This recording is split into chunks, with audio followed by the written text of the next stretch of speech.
No me importa quién lo haga mejor que yo. Mi único rival soy yo mismo. Yo no compito con nadie más. El único rival que tengo es la persona que era ayer. El año pasado era diferente.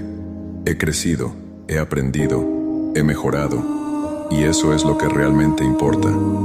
Cada día me despierto, listo para esforzarme más, desafiando mis propios límites, buscando siempre ser la mejor versión de mí mismo. No me importa el éxito de los demás. No me hace sentir pequeño. Su viaje es el suyo y el mío es mío. Sé de dónde vengo y a dónde voy. Así que sigo avanzando, no para ser mejor que los demás, sino para ser mejor que ayer. Ese es mi propósito. Y cuando mire atrás, sabré que cada paso, cada lucha, cada victoria fue solo mía. Mi crecimiento, mi viaje, ese es mi legado. Recuerda, cada paso que tomas te acerca